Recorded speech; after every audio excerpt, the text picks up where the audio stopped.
I mean, we have all been there, right? You're sitting at a family dinner, or maybe you're in this really tense board meeting, or even just sitting in a hospital waiting room. Right, just everyday situations where things can get heated. Exactly. And you have a fact. Like it is a perfectly clear, incredible, credible, utterly undeniable fact. You've got the data right there in your hands. Yes. And you share it, fully expecting the person across from you to just pause, widen their eyes, and have this massive aha moment. Right, I mean, you expect the gears to turn and for them to say something like, oh, wow, I hadn't considered the data from that angle. Yeah, you really do. But what actually happens, you watch them visibly tighten up. Yeah. I mean, their face falls, they cross their arms, they immediately change the subject. Or worse, they attack your source. They just accuse you of being biased. Oh, totally. Yeah. And you are just standing there holding this pristine piece of data, and it just completely fails to land.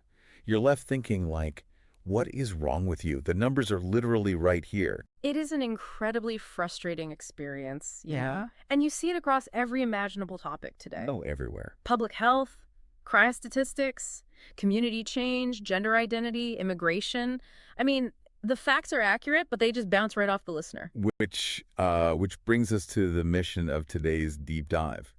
We are exploring this fascinating article by Lenora Billings-Harris. Yes, her work is just incredibly relevant right now. It really is.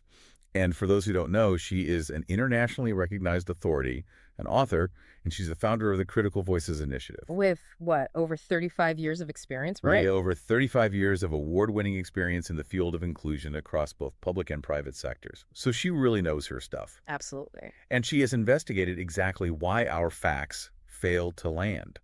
And, okay, let's unpack this because her core premise completely shifts how we need to think about communication. It really does. It flips the whole script. Right. Billings-Harris writes, and I love this quote, because facts do not enter a neutral room.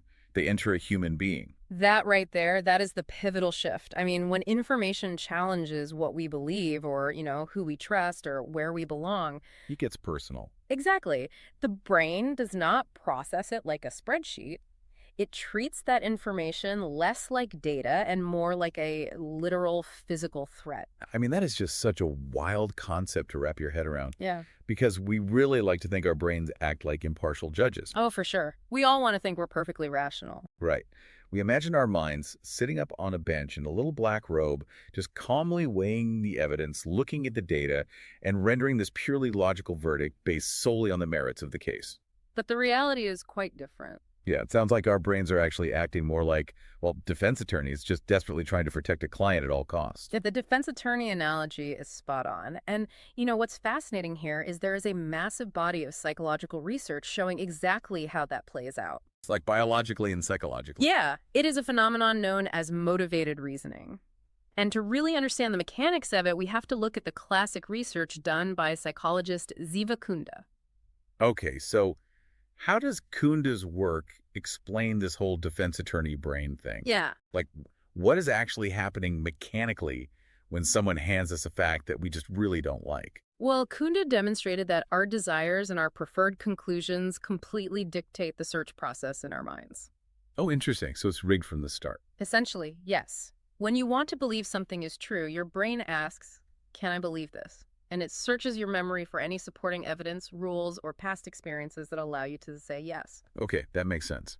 But what about when we don't want to believe it? Right. When you are presented with a fact you do not want to believe, the brain asks a completely different question. It asks, must I believe this? So it's looking for a loophole. Precisely. It immediately begins searching for flaws in the argument or, questioning the methodology or just hunting for a counterexample. Just trying to find any reason to dismiss it. Exactly. And the really fascinating part of Kunda's research is that people genuinely believe they are simply thinking critically about an issue. Wait, they don't know they're doing it? No, they feel like they are being totally objective. They have absolutely no idea that their search for evidence was entirely biased from the very first second. Wow. So the verdict is basically decided before the trial even begins, and the brain is just like scrambling to find the paperwork to justify it. Yes. And Billings-Harris makes a crucial point about this mechanism. She says this does not mean people are being foolish or unintelligent or just stubborn for the sake of it. which is how it usually feels when you're arguing with someone. Right, but it actually just means people are being human. We are biologically and psychologically wired to do this. You know, that actually makes me feel a bit better about some past arguments I've had, because in those moments, it is so easy to look at the other person and assume they are just, I don't know, incapable of understanding basic logic. Right, you think they just aren't getting it. Yeah, but they are processing the information. They are just processing it through a completely different filter. Exactly. But, I mean, that begs the question, if our brains are acting like these fierce defense attorneys, what exactly is the client? Like, what are they defending so aggressively that they're willing to just ignore objective reality? Well, they're defending identity. Identity. Yes. When facts challenge our identity, the unconscious question we ask ourselves isn't, is this true? The question we are actually asking is, what would it cost me if this were true? Oh, wow.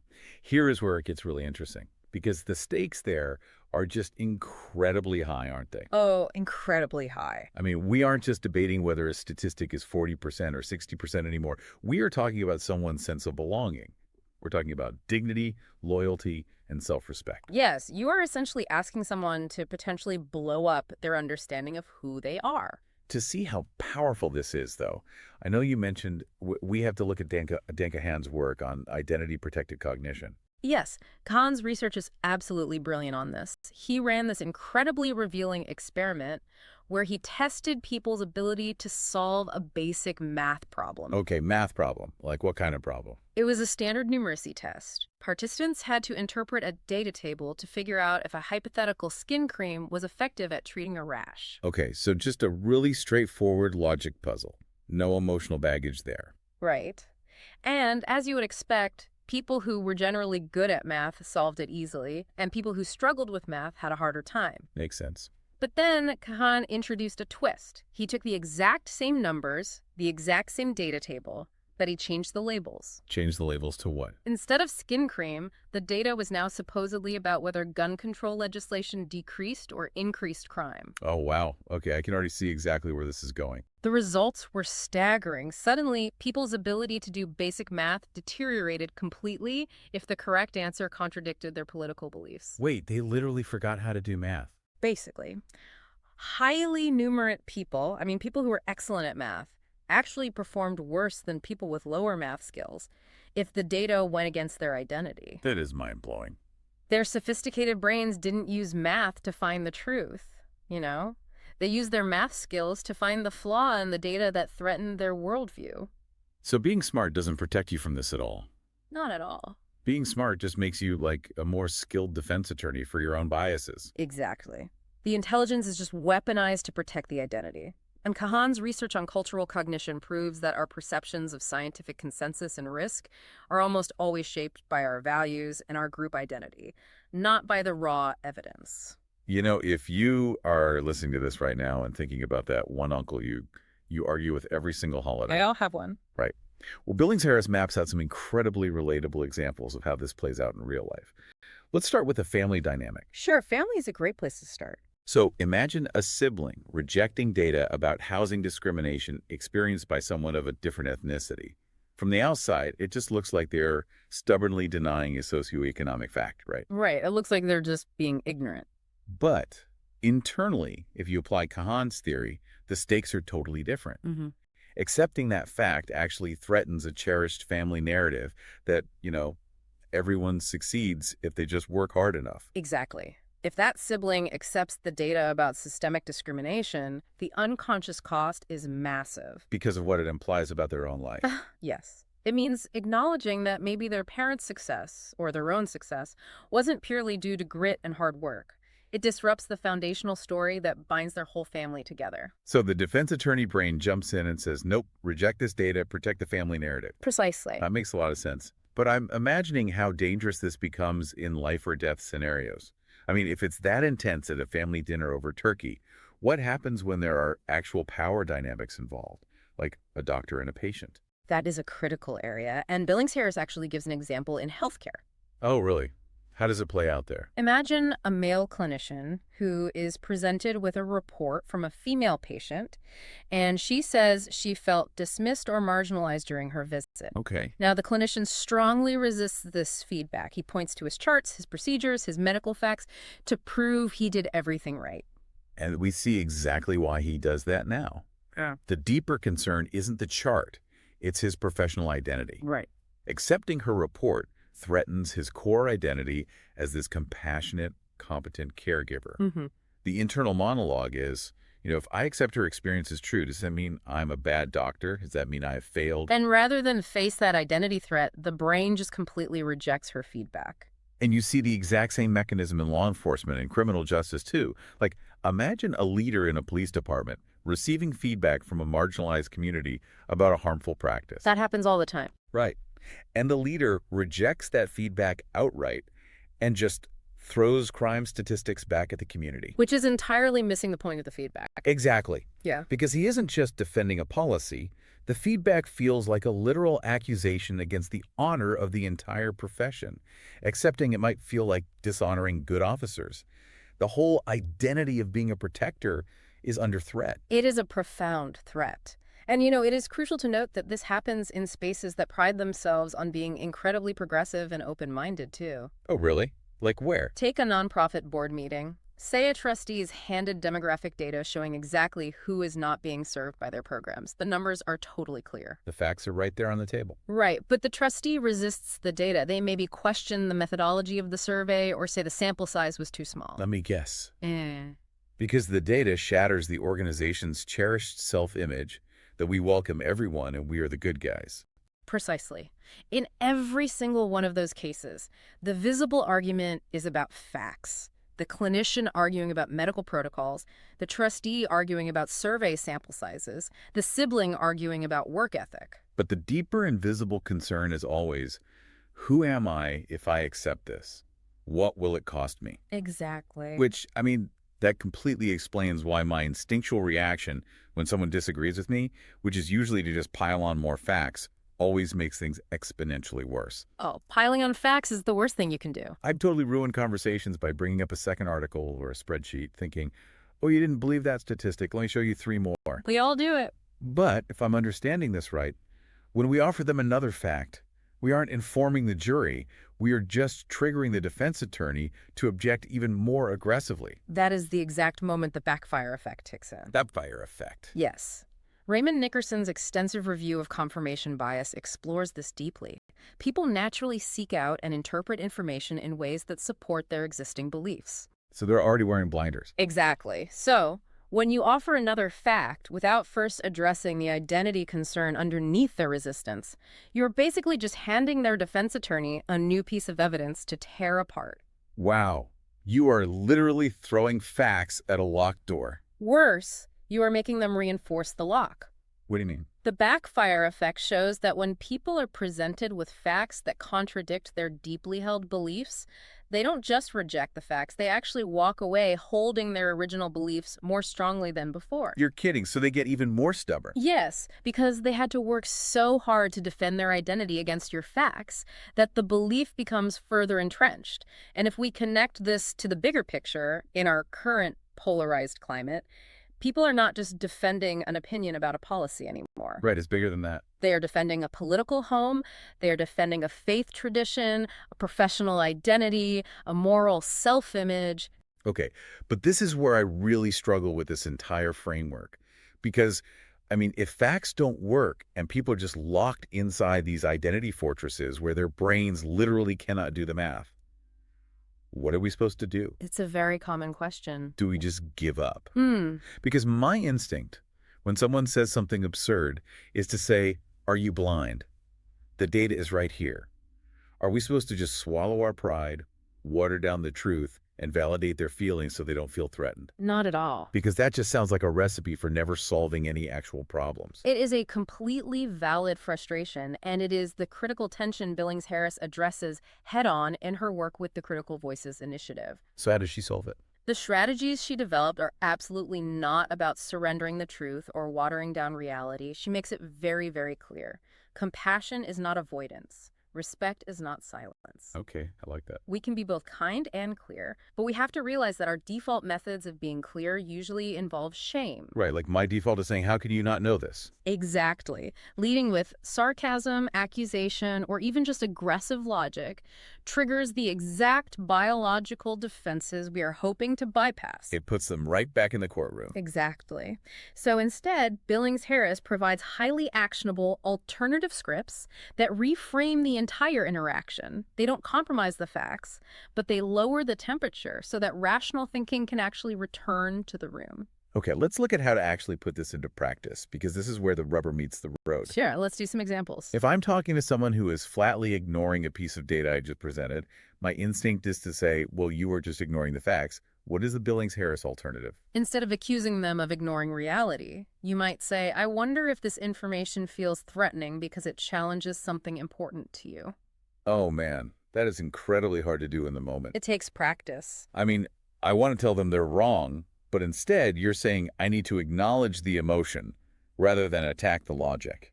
You're bringing the invisible identity threat right out into the open. Yes, and by bringing it into the open without judgment, you disarm the defense attorney.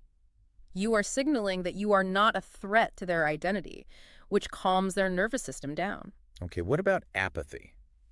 Because this one drives me crazy.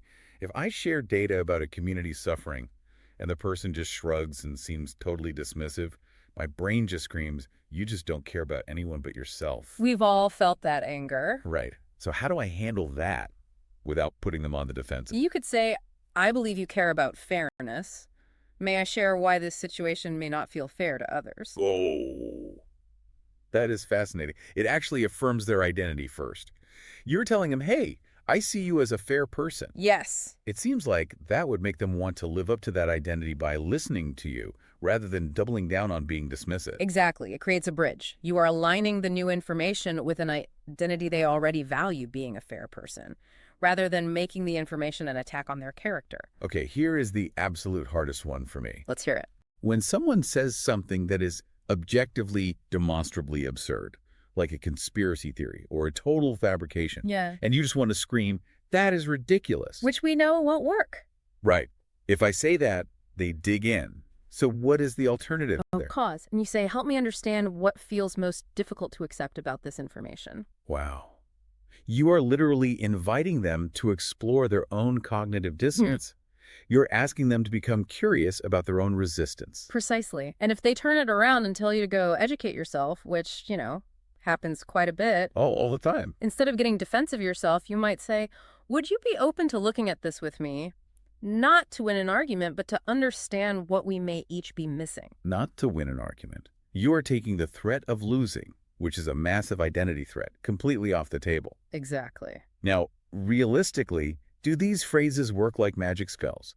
Do people just immediately drop their defenses and agree with you? Oh, they absolutely do not guarantee agreement, and Billings-Harris is very realistic about that.